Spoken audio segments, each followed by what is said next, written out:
Hello and welcome back. Had a few people message me with regards to Dirt Rally and VR, so gonna put this little video together. It's gonna be a little bit of a mess because I'm not very good at doing these type of videos. Anyway, they just want to know what my wheel settings were, the game settings were, VR settings were, and what have you. Nothing fancy, I can guarantee you, especially because I'm streaming, so I tend to keep the settings low. First off, we'll hit the simucube settings. I'll drag them onto the screen for you now. So literally, all I'm using here is a wheel range of 480. Bump stop set to 0. Overall strength, run anywhere from, say, 35% to 45%. Reconstruction filter, I don't know why, but I prefer it at 8. We've limited the torque bandwidth to 1000. It doesn't need to be any higher than that, to be honest. I don't notice much of a difference. Center frequency hertz is 8.0. Attenuation is minus 5.5. Q factor of 0.1. Not entirely sure what that is all about, but there's some settings that I've used in another game, borrowed off another setup. Whether it actually does anything that benefits me, not entirely sure, but hey, I'm using it, so there we are. Damping of only 0.50.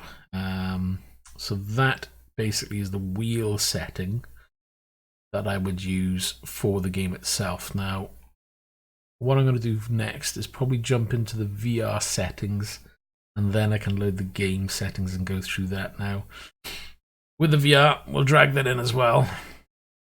So, literally, there's nothing much to set here. You've got your custom resolution, but we use a forced. We do an application resolution, which that's what I would usually go with. When I'm streaming, I leave it at 100%, so it lowers the overall resolution down to allow me to stream VR. However, I can't give you what I would be running without VR because I haven't really tried it without, so I don't know how far you can push it. So all I can advise with the VR setting is to put it down to 100% and then move it up by 10% at a time, or if you think your system's capable, run it up at 150 instead, and just move it until you get to a point where you're happy. But personally, that's where I've locked it to be honest. 90 hertz automatic there. All there. Don't bother with motion smoothing. I've tried it with and without. Motion smoothing kind of helps in one way, but the visual artifacts that you get kind of distracting, so just easier to let it off, to be honest. So that's really it. So what we're basically saying for the VR settings is really just adjust this slider, or even if you did it off the main one, and even if you adjusted this one for it. I can't really get to the right setting here because if I run Dirt, it's just going to load it in VR, so it's just going to be a mess. There we are. See, 100%. Going to let me do it. Video. There we are. So it's all locked to 100%, to be honest, because I've only ever streamed it, and I really need the game to be as fast-paced as possible. And to be honest, it doesn't look bad at 100%. In a way, it's good for you guys who don't stream because then you can bump up the overall resolution to get an image boost. So we'll leave that. And let's see if I can get the game to load.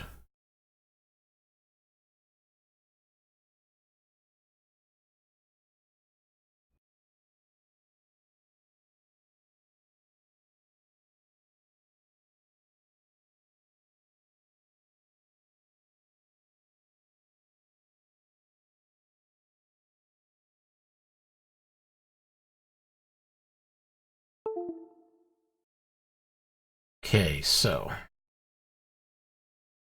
let's see if I can get this.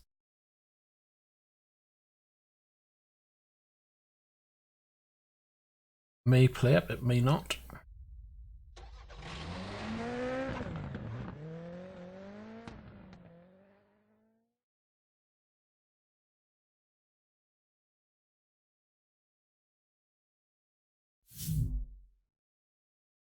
So for VR, I set it to 1080p.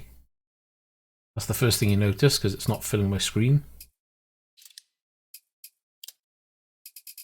So running at 1080. I usually have it windowed because it allows me to click around to change settings.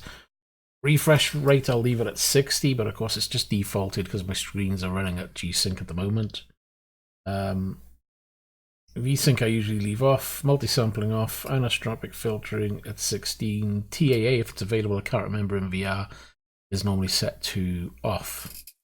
Graphics for the game, I don't do anything fancy here. All I do is change the quality preset here till it hits medium, and I literally scroll down to the bottom. Just move everything to replay, lens off, motion blur. Actually, it's probably the one that I turn off, to be honest. I hate motion blur. Shouldn't be in games, to be honest. And that is basically it. If you're having difficulty, oh, your mirrors turn to low. If you want a little bit extra, you can always do cloth to low and crowd to low. If you're still struggling with frames, they will definitely help. But otherwise, you can probably leave those as they are. I'd leave mirrors to low because they're always going to be on anyway, but it looks terrible with them off. I just leave them on low. It's better than nothing. And that's basically it. That's the game setting there for me. And remember, I'm running a 1080 Ti and a 9900K. So if you're running similar kind of setup or better, then you should be able to run that easy. And again, you may even be able to push further. Again, I've only ever played this while I'm streaming off the same PC, so it's quite taxing. And I do notice, I have tried it briefly without streaming, and I do notice a frame increase, significant frame increase, obviously, because obviously there's less load on the PC. So we'll go out from here, input, steering wheel settings, vibration and feedback, so you guys can see. So for my steering wheel, again, a simucube 20 Newton meter, self-aligning torque at 50, wheel friction 30. Don't forget I leave it at device driver, force feedback override, tire friction 100, suspension 85, tire slip and engine, well, you can't really adjust those, collision 15, steering, center force enabled, and centering force 50. So again, I'll leave it up there for a few moments for you to see.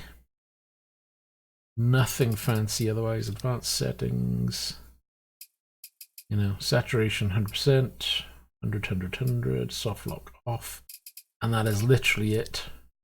You know, there's nothing fancy again, and it tends to do me well. I find it predictable. I don't find the steering crazy. Oh god, let me talk again.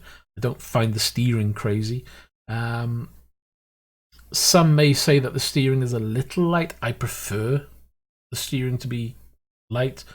All I would suggest is if you need the steering to be a bit heavier, rather than adjust it in game, do it from the simucube side, maybe bump it up to 45, maybe 50. But again, you're gonna feel it quite strong coming in at 45, to be honest. I used to run at 45. To be honest, I used to find it quite tiring. So I knocked it down to about 35, and it's comfortable at that, to be honest. But it all depends on what you're used to. I must admit, I don't do a very heavy steering. I don't see the point, especially when it's jolting the wheel so hard it's ripping the wheel out of your hands sometimes. So again, personal preference, but I find that to be good, consistent steering for the game. Hopefully you can take some of what I've shown you today. It's going to be of use to you.